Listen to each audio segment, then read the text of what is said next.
Hello, Sophia. How are Oh, you? hi, Victoria. I'm delighted once again to be together and to have our joyful conversations as usual. Yes, so today for the people doesn't know me, I am hosting the Success with Sophia Barna. She's a psychotherapist, she's a registered worker. She has many credentials, but I would let her to tell us exactly her story.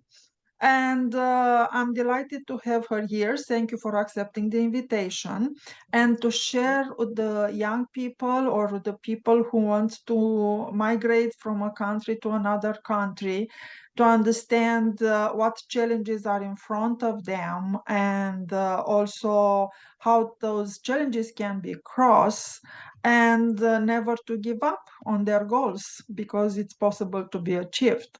So I'm Victoria Bularda, founder of Women of Success, and I will invite Sophia to say us few words about herself. Please, Thank Sophia. thank you, Victoria.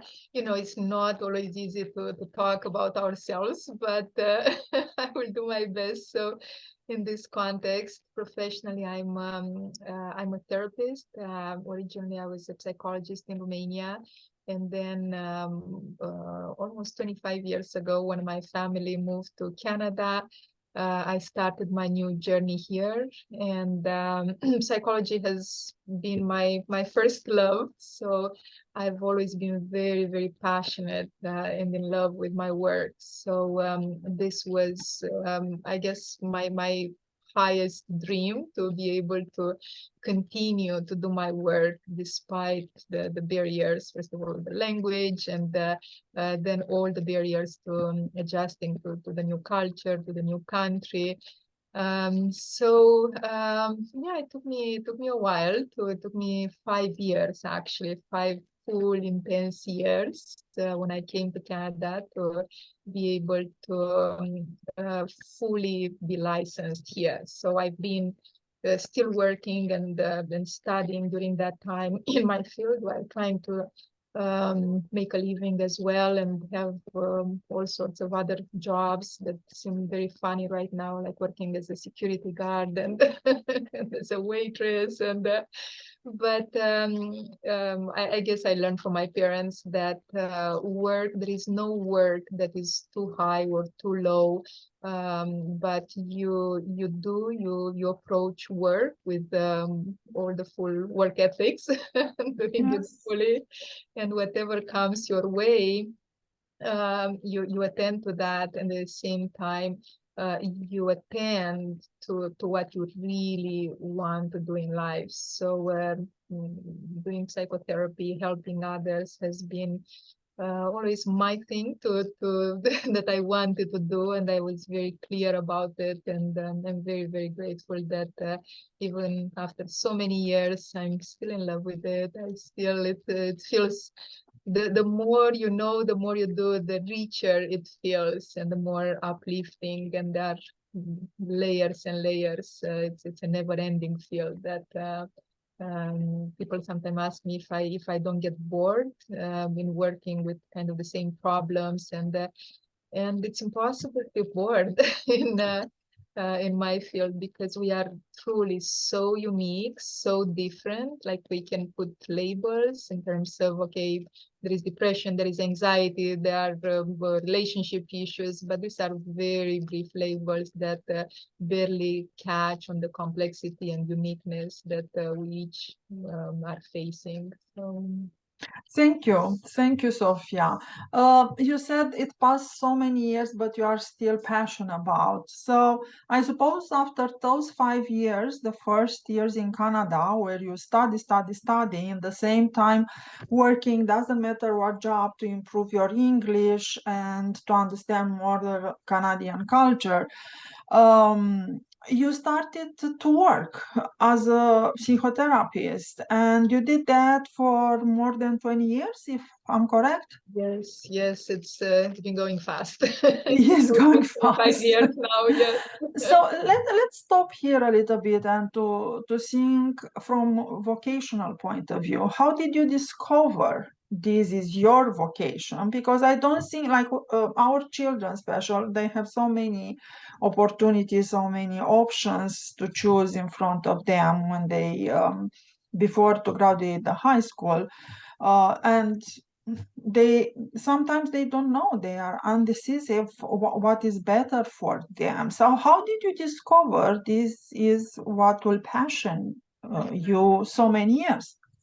So I think it's I believe in that, in what Rumi was saying, that what we call is calling us, what we seek is seeking us. So in my case in particular, I think it really applies. I was very lucky, first of all, to be connected with psychology, because back then in Romania, psychology was forbidden for many years. So I was young enough when after During the communist regime, revolution, you mean? exactly, yeah, psychology was reopened, and the faculty of psychology at university, not only University of Bucharest, that's where I studied, but other universities as well. So I was, I think, in grade 9 when I had my first course in psychology in high school, and I was immediately drawn into it. It wasn't just the curiosity, but there was from the very beginning actually a very strong magnet that kind of pulled me in that direction. And yeah, I had to, as they say, God gives us the nuts, but He doesn't crack them for us. So I had to crack my nuts to continue on my path. But there was that calling, that heart calling, that initially it started as perhaps as curiosity, or the need to understand myself, to understand my feelings, my thoughts, my behaviors, relationships. But soon enough, especially after the first year of university, um, there was the magnet of helping others, of using everything that I knew to help others with healing and personal growth. And this is actually because often when we think about psychology, we think, okay, we go to a psychologist or a therapist if something is wrong with us. And I got this question at one point. Somebody asked me, so what would you do if everybody would be healthy and happy? Wouldn't you be worried that you would lose your job? And Interesting I thought question. about it, yes. And I said, you know what, this is actually perhaps one of my deepest wishes. If everybody would get to that point, then my real work would start, because psychology and therapy, it's not, healing is just one step. It's like, okay, you have a broken leg, and then you give it what it needs, you put it on cast, you give it treatment, and then you have healthy legs. But that's not the end of the story. What do you do with those healthy legs? That, and you can run and dance and travel and play. So it's the same in my field, that once we are healed, and I think as humans we are always bounded to our humanness and to our conditions. So I've never met a person that, first of all, that never had any sort of trauma or negative Mhm. experiences in their life. Life is balanced, so to say, in that way. And just like the weather, we have all sorts of experiences that we are faced with.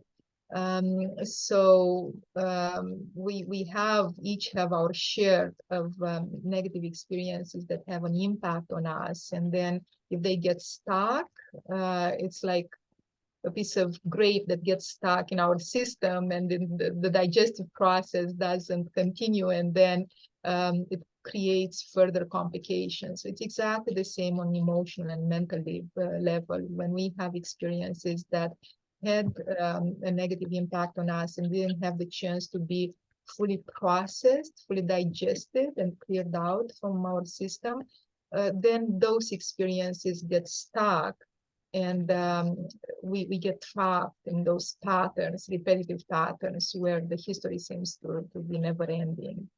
But again, there is the healing part in therapy, but then there is the growth and flourishing part. So once we have healthy legs, once we are in balance with ourselves, then there is this flourishing process. It's just like a tree that, you know, keeps growing taller and taller, higher and higher towards the sky. And as the tree, we grow more and more from what we are already.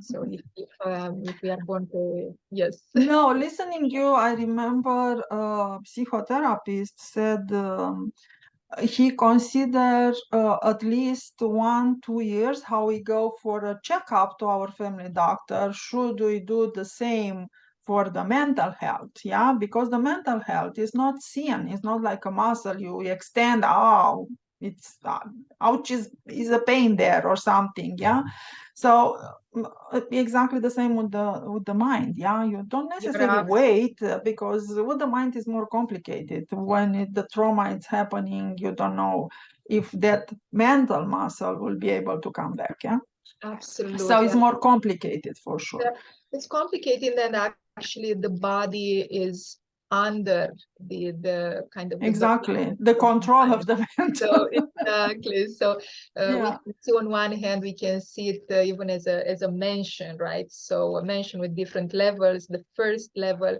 is the body, and it's very important. In therapy, there is an expression that the body keeps the score. So whatever happens on an emotional, mental level, it has in time, it has an impact on the physical body as well. So there are more recent theories right now that the chronic illnesses, including cancer, have an emotional, mental imbalance that needs to be addressed. Yeah, yeah. So what will you tell to your children when they will in that position to choose what profession can be good for them? How you will help them? Because many parents, immigrants parents, even they know well the educational system in Canada, still maybe it's difficult for them really to help their children. What do you think it's important as a parent to do? So I could only tell them what I followed myself, because there are many ways, and everyone has their own path, their unique path that they find themselves. But in my case, I always, and for almost 20 years, I worked with the college and university students, where career choices and success, professional success, vocational success was a big part of it. So I would often have to counsel students in this regard with their vocational choices. So I have this motto that I followed myself, and I'm passing on to others, including my children. Now I have a son that is grade 12 now, so he's confronted with these choices as well. And you, as a parent, you confronted the situation to help them. Exactly. So I truly believe that at least two decisions, two choices in our life, the most important choices, need to be made with the heart and not with the mind. And that is marriage or choosing the life partner, and that's somebody's vocation as well, because these two areas are kind of the columns of, and they take most of the time from our life, and from these two, they are deriving the other ways. So if we are going wholeheartedly in a certain direction, then and we listen, and nobody from the outside could really tell that. Like rationally, we can have the pros and cons and logistics and practical reasons, but the truth is that we can't really control much of that. And in any profession, in any work, there is a great deal of challenges, of effort, of sustained effort in the long run. So when we are kind of split within ourselves and misaligned, and we want, let's say the reasoning says, oh, but I have to go in that direction because that makes sense, and that's where the job market is, and that's, but there is the other part of me that goes against this split. Eventually it's very hard to sustain. So I was saying earlier that, okay, this, we have the body, we have the mind, we have the emotions, we have the soul as well, and it's like a table with 4 legs, and each leg is very significant. But ultimately, there is this top-down actually level. So it really starts with the soul, the mind, with the thoughts, the reasoning, the heart, and the body. So we need to start again top down, and also with the end in mind, because at every point in time, again, we are faced with fears, with anxiety, with uncertainties, with effort. But unless we have a very clear view of where do I want to see myself later on, and what would I really love doing. Love, it's a big thing. I know we talked before about success, and I kept thinking about it, and realizing that I personally never really followed success per se, but I really followed love. And I know it sounds cheesy, but love and joy, like what would I love doing? What would bring me joy? And success and happiness are just byproducts of that. So if I wake up in the morning and I'm happy to get out of bed, and I'm excited about what I want to do, and I'm looking forward to it, then everything else follows from that. Financial success, and I don't know what other success. Usually it's also related mostly to how others might perceive you. So success in the eyes of others. To me, since I'm the one living day and night in my life, it's more important for me to be all right and feel fulfilled and feel at peace with my life day by day, and day by day, not just as a destination, right? Like I will be happy, I will be successful when that will happen. So all of those conditioning, sometimes it feels like it's never enough. It's like a journey.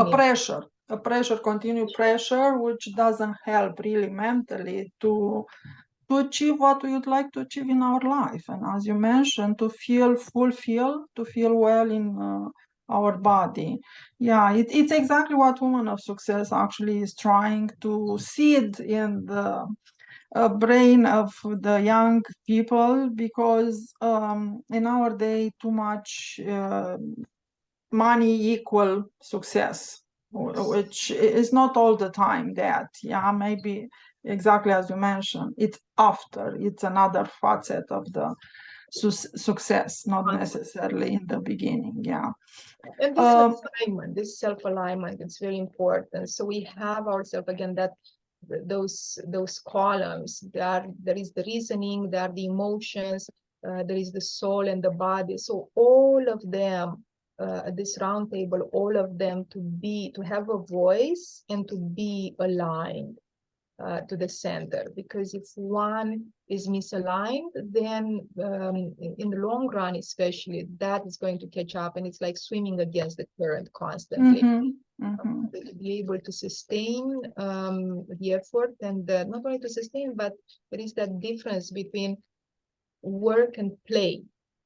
And work could really feel like play, the work that you are doing. If the passion is there, for sure. Exactly. If the passion is there, if you are in that flow where you are, the motivation comes from the inside, you are self-driven, it's what you want, what you choose to do, following your own magnet, that's very personal, rather than what others might consider that it's best, or the society, or what's expected from the outside. And speaking about success, you wrote a book as well, which has in its title Success. Yes. And I know during the pandemic you offer for free, and now it can be found on Amazon. And I'm wondering what made you to write a book, because you wrote it in 2018, correct? Right. Yes.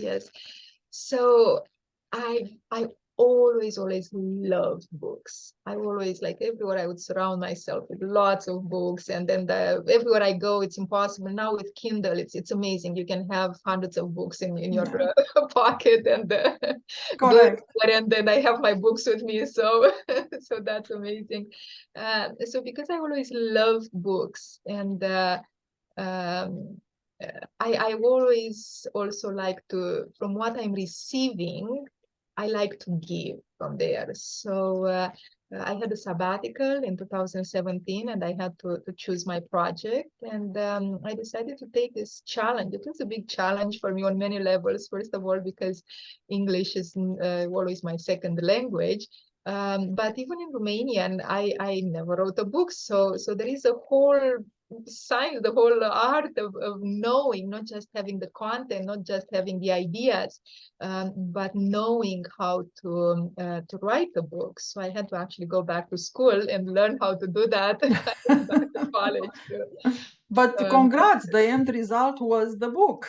I managed to get it done, so so that was an accomplishment. That and it's a book. It's a book about success, graceful path to success. So it's a self-help book about how we can each um, overcome our mental emotional barriers that get us stuck, right? So we all have them. We have our mind that sometimes could be it's like a knife, a very sharp knife, but when we don't know how to use it, it could harm ourselves. It could be hurtful to ourselves and to others. So learning how to cope with our emotions, with our thoughts, and at the same time how we can approach what we want to do in a more in a flowing way. So not in a strenuous, forceful.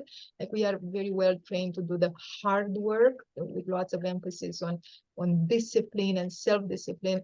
And that lasts to a point, but eventually it backfires. So it's always more pleasant. And as a matter of fact, high performance people follow this flow. And there is a whole theory of the flow theory, where you are fully immersed, fully engaged with what you are doing. There is that love, falling in love with with what you are doing. And then of course the effort is part of it, but it just follows, and everything connects. And the more you do, the higher the skill, the more engaged you are, and the more you want to go in that direction. And of course, the more you do that, you as a consequence, you become successful, because whatever you practice, there is that rule of 10,000 hours rule to become a master in a field.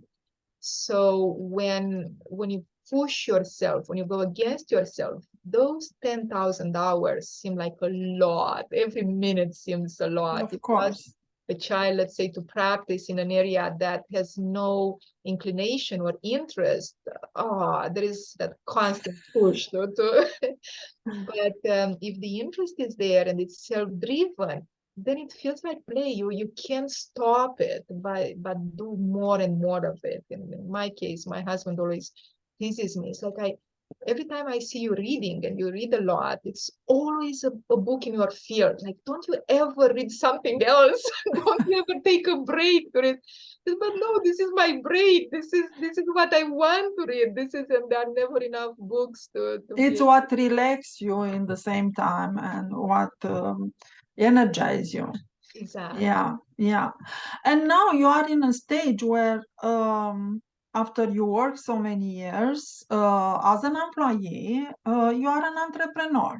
So tell us a little bit about this new baby you have, like your practice, and what means for you this transformation, because it was the transformation of moving from one country to another country, the transformation of being again a young graduate after you graduated, and more than that, you didn't stop. Here you continued Master of Education, another master, and designations as well. So many years you invested in learning. and you work as an employee, and now you decided, okay, I think it's time for me to be an entrepreneur, which is a Open up my different wings, path. and the circumstances were of such nature, and sometimes life pushes you by itself. It kind of, as they say, gives you that kick in the butt to push you forward. So here I am at the new stage, a new transition, going full time with my private practice, and it's a new learning. I've always believed, yes, in learning and education. Education has been the thing that actually helped me be where I am today. So whether back home, but especially here, we all know that we come with 2 luggages now, even less because of the luggage restrictions for the plane. But we come kind of with empty-handed, and at the same time, whatever we carry, we bring within ourselves. This could never be lost or taken away. So education, when we invest in our education, I'm a strong believer of it. That's why actually my first master was in psychology and education, human development and applied psychology. I believe in education. I believe in learning. Now it's a different kind of learning, being on my own. I take great pleasure in the work, in the clinical work that I'm doing.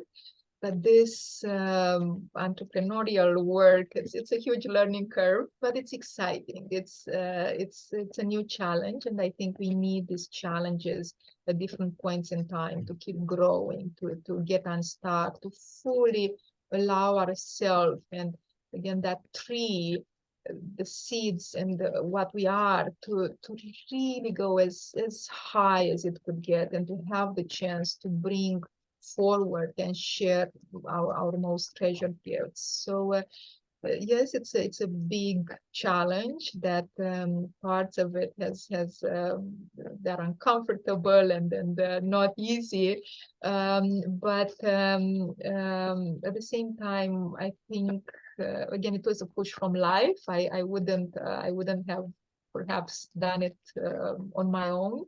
But I welcome it. I welcome it knowing that if I stop putting the brakes and trying to constantly make it my way, if I allow kind of the way to take me, and I align myself with that. So actually, you try to embrace this new journey in front of you. I do.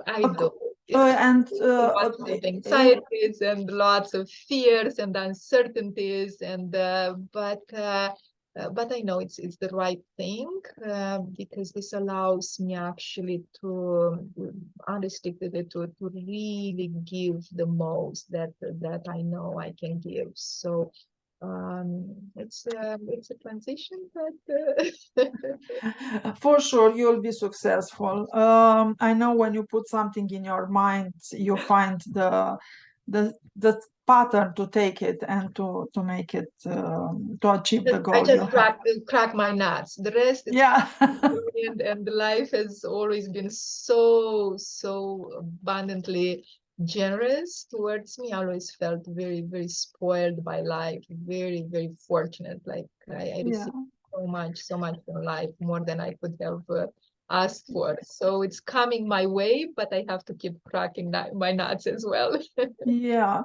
So do you think as a newcomer is important to start with any kind of job, or at least to do volunteer work in order to understand better the community where you are operating, or what I do you think this think would be about those? essential. So when I came to Canada, actually, those 5 years, okay, I did first of all, I had to learn English and pass TOEFL, and I had to, so I did my 2 master programs at University of Toronto.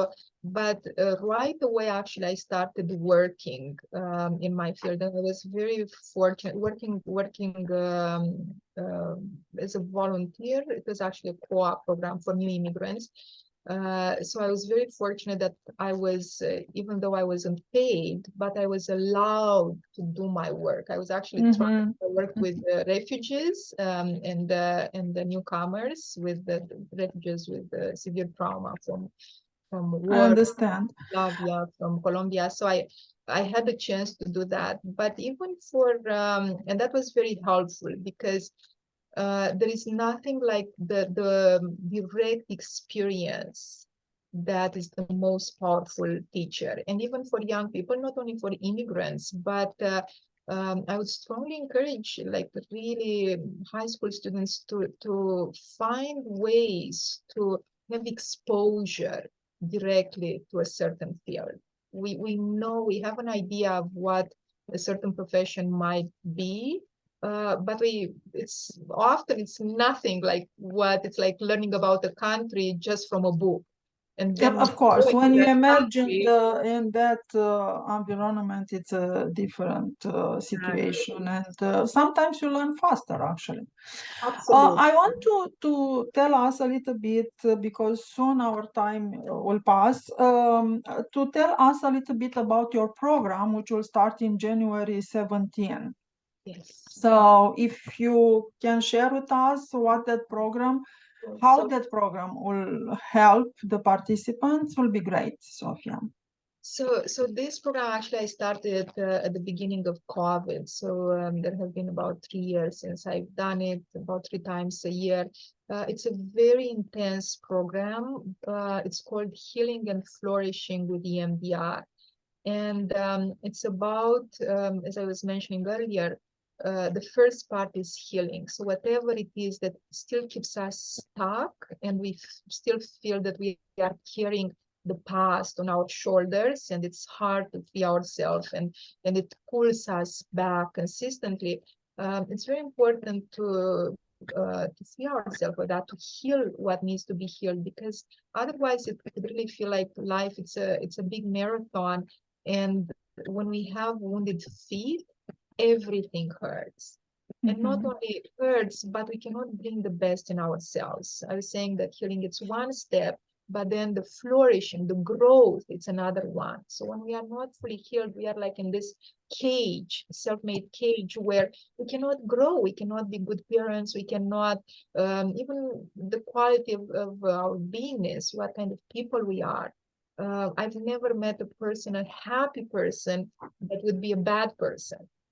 When we are happy, we bring the best in ourselves, whether in parenting or friendships or in our families, our relationships. But when we are unhappy, we are miserable inside, no matter how much guilt we have, and it's a constant vicious cycle that it's hard to step out of it. So healing. So this program is about healing as the first step, but then again, it's not enough to just have healthy legs.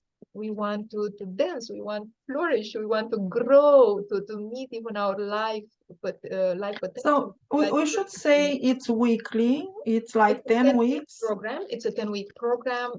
It starts on January 17th, every Tuesday, for an hour and a half from 7 to 8:30. And you consider this program is very helpful for any category of people from our audience. Doesn't matter if they are in the beginning of their career, or they are in their mid-age, or even if they It's for are. all ages, and across the years, I actually had people from 14 to 86. So all across the whole lifespan, and it's very personal. Everyone chooses. It's focused on everyone working with themselves.